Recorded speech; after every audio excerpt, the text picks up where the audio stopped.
Boa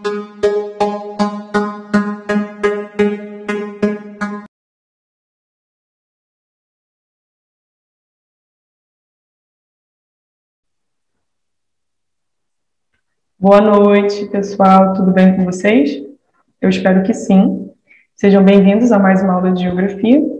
A nossa aula de hoje vai ser sobre os climas do planeta Terra, tá bom? Nossa aula da semana passada foi sobre os climas do Brasil.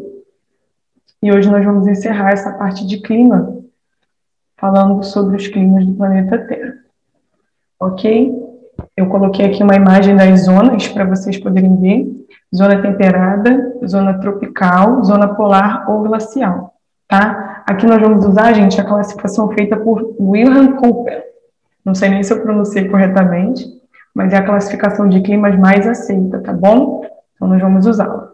Gente, eu gostaria de pedir um favor. Estou sentindo falta do feedback de vocês sobre as aulas. Gostaria muito de saber se vocês estão gostando, se não estão gostando, se estão entendendo, se não estão entendendo, se eu estou correndo demais, se eu estou falando muito devagar, tá bom? É sempre bom feedback para a gente poder melhorar. Então, me mandam lá, tá? No e-mail, uma resposta, ou lá no Google Classroom. Gostaria muito de saber o que vocês estão achando das aulas. Bom, dito isso, vamos lá. Gente, eu trouxe aqui para vocês uma notícia, tá? Que eu tirei lá do BBC, 2019. Inundações da época de monções matam dezenas de pessoas no Nepal e na Índia. Então, para começar, o que são monções, gente? As monções, elas são um fenômeno climático que vão ocorrer lá no sul e sudeste da Ásia, principalmente na Índia. O que acontece? Elas são duas. Tem as monções de inverno e a de verão. Essa que nós vemos na notícia é uma monção de verão. Nós sabemos que o ar quente ele tende a subir e o ar frio ele tende a descer. Então, no verão, o ar quente ele sobe, tá? E deixa espaço para que o vento ele traga o ar úmido vindo do Oceano Índico. Esse ar carregado de umidade ele vai trazer muita chuva e vai acabar trazendo também inundações, destruições de casas e às vezes até morte, que é o caso da notícia que eu trouxe para vocês verem. Então, na monção de inverno é um movimento contrário. O vento ele vai trazer de volta essa umidade para o oceano, deixando o continente seco, com ar seco, e ali o povo vai sofrer com as secas. Ok? Agora, uma pergunta. Vocês sabem de que clima é característico as monções? Quem não sabe vai saber agora. As monções, gente, elas são características do clima tropical. Nós já vimos um pouquinho sobre esse clima na semana passada. Ele abrange quase todo o território brasileiro, né? Grande parte da África também e o norte da Oceania. Esse clima, gente, ele basicamente é o quê? Ele tem um inverno seco, né? Chove pouco, e o verão úmido, é um clima quente e úmido, ok? Clima equatorial. Como o próprio nome já diz, gente, ele se dá ali na região do Equador, né? No Brasil, a gente pode ver esse clima no norte do país. A gente vai ver também na América Central, na Indonésia e na região central da África, ok? Esse clima ele é um clima quente, né, por estar ali na região do Equador, quente e úmido, ok? A umidade relativa do ar é alta e a chuva é abundante o ano todo. Não é como no clima tropical, que chove muito no verão e pouco no inverno. Ela chove bastante o ano todo. Clima mediterrâneo. Esse clima, gente, ele vai acontecer ali nas proximidades do mar Mediterrâneo, tá? No extremo norte da África e em parte da Europa também, ali na Grécia, na Espanha, na Itália, nesses países próximos ao mar Mediterrâneo, ok? Gente, a temperatura é mínima, pode chegar até 0 graus, mas os invernos, eles costumam... Os verões, eles costumam ser quentes, tá? E vai acontecer diferente do que acontece aqui com a gente no clima tropical, onde o verão ele é úmido, lá não. O verão ele é seco e é no inverno que vai chover, mas também não chove muito, ok? Clima temperado, gente. Esse clima, ele é onde as estações acontecem de forma mais certinha, vamos dizer assim, tá? As estações são certinhas. Aqui o povo fala que há calor o ano todo, né?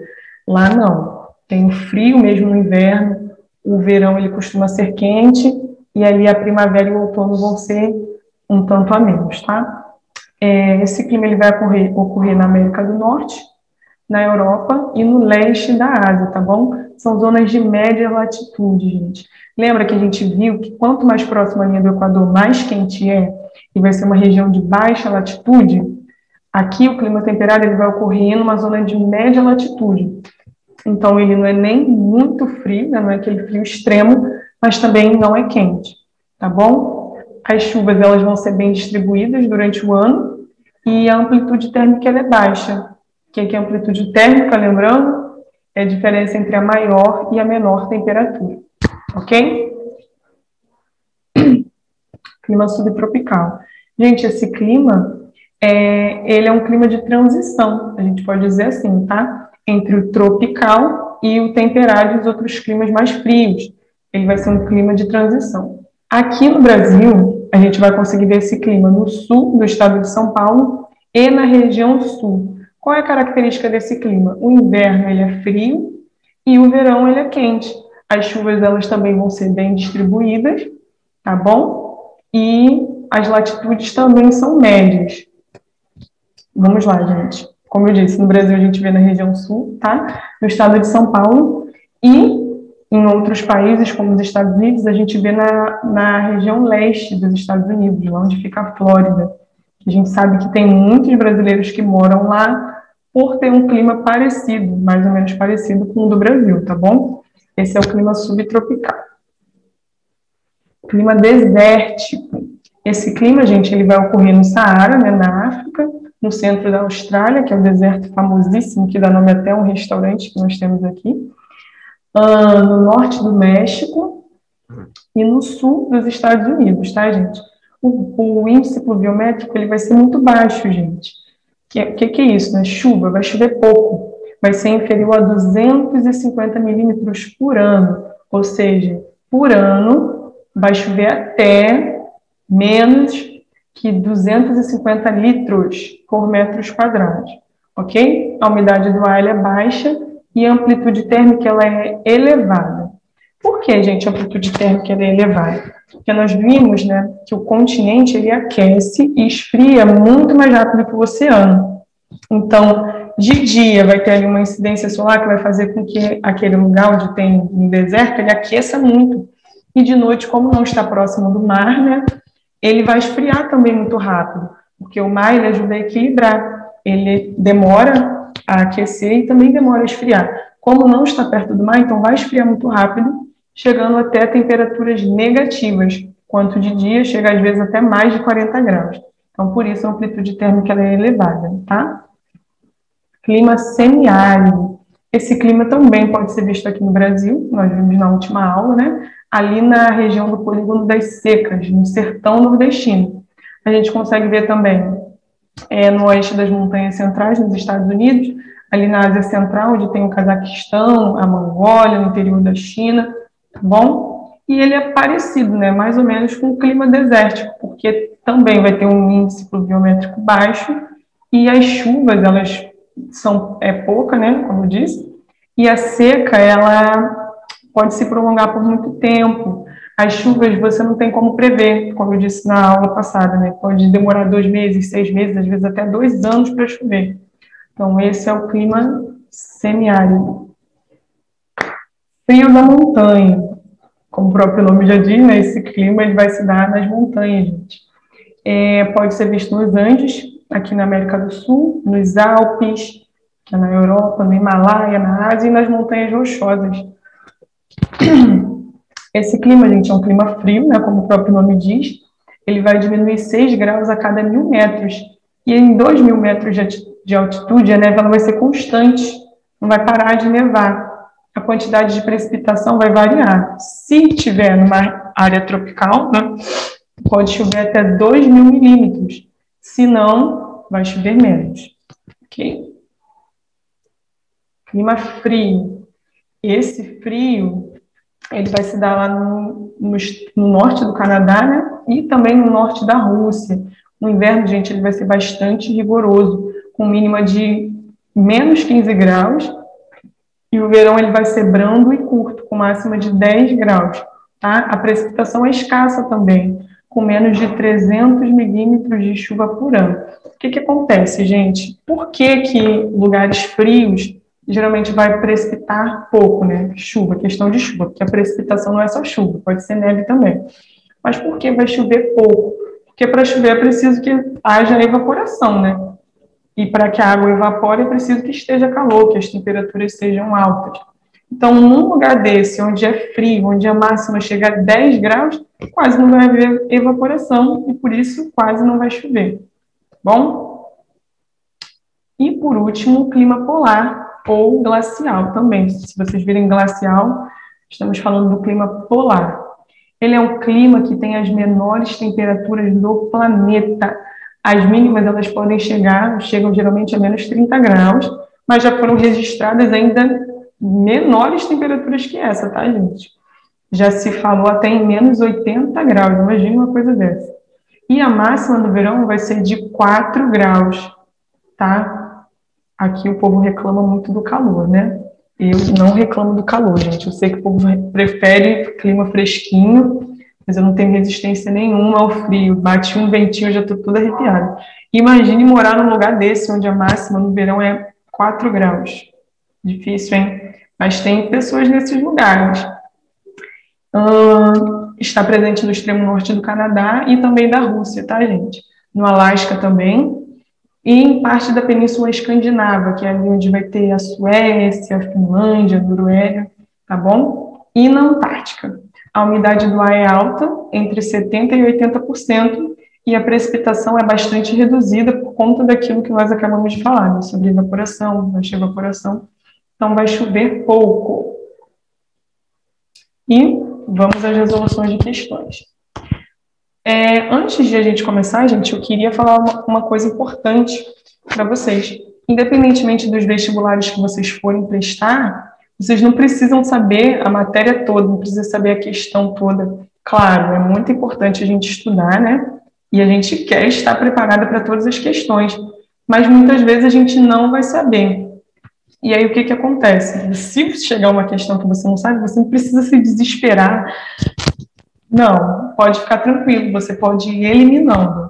Porque geralmente esses vestibulares, Enem, outros, eles não vão estar perguntando, por exemplo, o que é o clima tropical? Um exemplo? Não.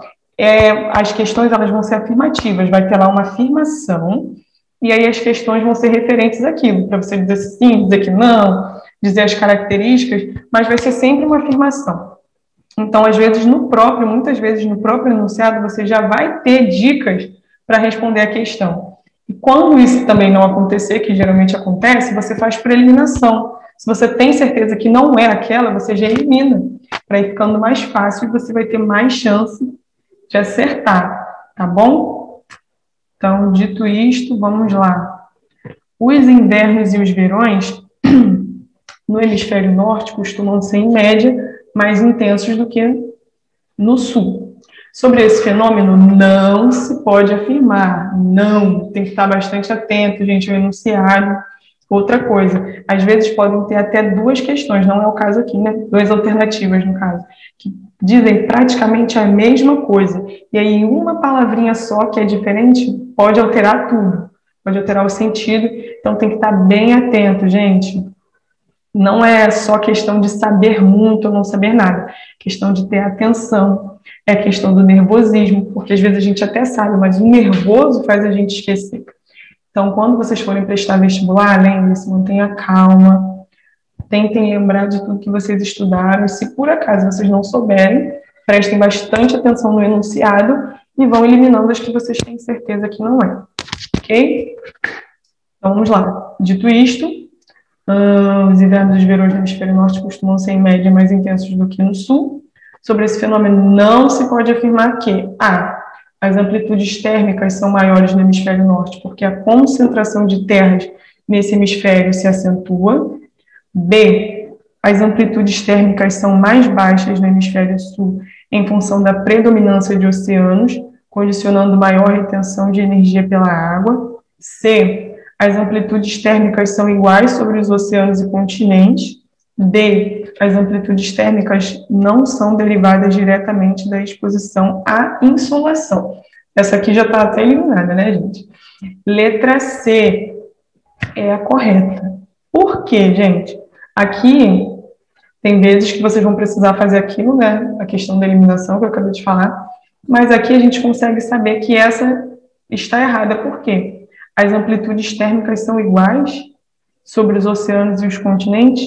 Eu falei quase agora, né, que o continente ele tende a aquecer e esfriar bem mais rápido que o oceano. O oceano ele demora para aquecer e demora a esfriar. E é por isso que em determinados lugares próximos ao oceano, a amplitude térmica ela não vai variar muito, porque quando o continente esfria, o oceano, o vento ele vai trazer a umidade e vai trazer o calor, no caso, vai trazer o calor. Então vai ter ali um equilíbrio. Então essa está errada, porque as amplitudes elas não são iguais no oceano, nos oceanos e nos continentes, ok? Próxima. As savanas correspondem a vegetações arbustivas, meu Deus, está difícil, com caules e galhos grossos e retorcidos, folhas grossas, raízes profundas e adaptadas a ambientes secos, que não necessariamente são frios. Além das savanas africanas, existem algumas versões destas no Brasil, o cerrado, e na Venezuela, os lanos.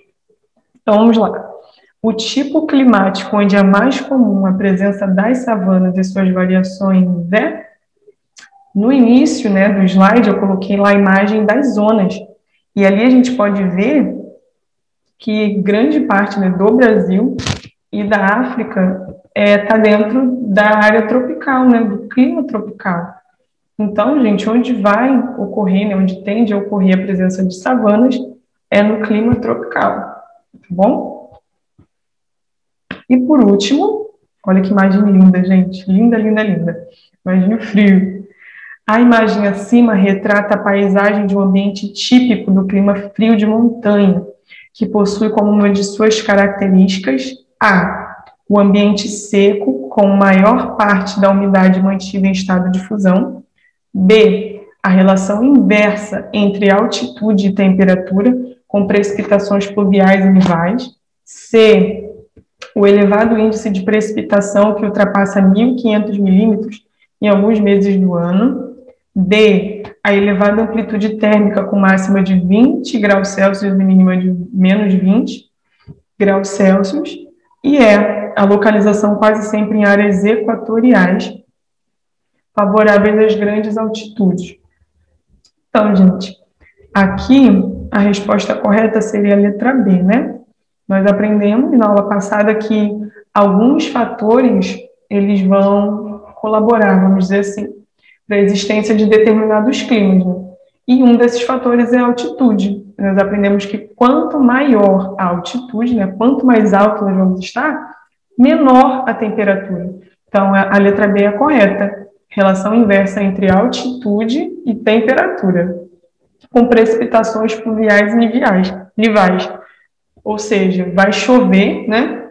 E também vai cair neve. Então, a letra B é a correta, ok?